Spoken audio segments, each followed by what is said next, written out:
नमस्कार, मेरा नाम है ज्ञानेंद्र और आप देख रहे हैं स्वराज मीडिया नेटवर्क। चौमू शहर से एक चौंका देने वाला मामला सामने आ रहा है। बताया जा रहा है कि एक महज 30 वर्षीय युवक ने अपने ही कमरे में सुसाइड कर लिया है। हालांकि अभी तक स्पष्ट नहीं हो पाया है कि यह सुसाइड क्यों किया गया है। वही मृतक की पहचान सोनू योगी के रूप में हुई है। बताया जा रहा है कि वह सब्जी मंडी में मजदूरी करता था। उसकी 3 वर्ष पहले शादी भी हुई थी। हालांकि बताया यह भी जा रहा है कि दोनों पति पत्नी के बीच में झगड़े भी हुआ करते थे। पत्नी उसके साथ नहीं रहती, वह मायके में रहती थी।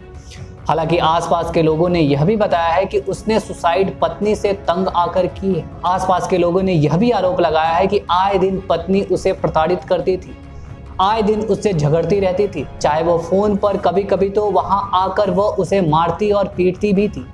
और सोनू इस कदर परेशान हो गया कि उसने अपनी जिंदगी को ही खत्म कर ली। आइए जानते हैं कि आखिरकार यह पूरा मामला क्या है। दरअसल सोनू ने क्यों आत्महत्या की। बताया जा रहा है कि सोनू नाम का शख्स, जो कि चौमू शहर का रहने वाला है, वह वहीं पर सब्जी मंडी में मजदूरी का कार्य करता था और वहीं से अपना जीवन निर्वाह भी करता था। कुछ वर्ष पूर्व उसकी शादी हो गई थी। शादी के 2 वर्ष उपरांत एक बच्चा भी हुआ था। बच्चे के होने के बाद पत्नी उससे आए दिन लड़ती और झगड़ती थी। हालांकि इस संदर्भ में परिवार वालों ने यह भी बताया कि शादी के शुरू वर्षों में सब कुछ ठीक था। दोनों के बीच में आपसी प्रेम संबंध सब कुछ ठीक ठाक थे। दोनों एक दूसरे को बेहद प्यार करते थे। लेकिन 2 वर्ष उपरांत जैसे एक बच्चा हुआ, दोनों के बीच में झगड़े शुरू हो गए। छोटी छोटी बातों को लेकर उसकी पत्नी आए दिन उससे झगड़ती रहती थी, जिससे सोनू योगी काफी परेशान चल रहा था। बताया जा रहा था कि 1 साल पहले उसकी पत्नी छोड़कर मायके चली गई।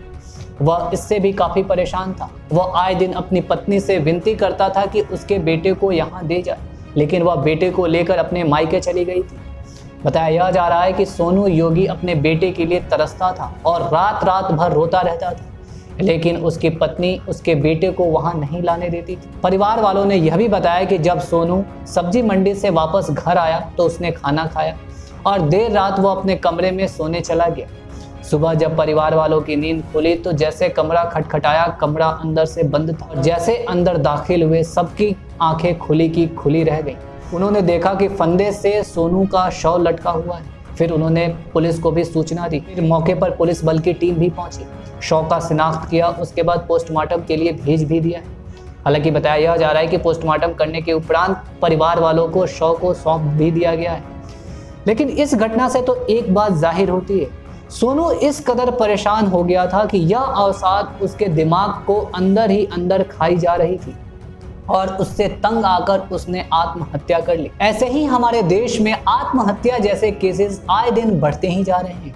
कल ही हमारे बीच एक चंडीगढ़ से मामला सामने आया था, जहां महज एक 19 वर्षीय छात्र ने आत्महत्या कर ली।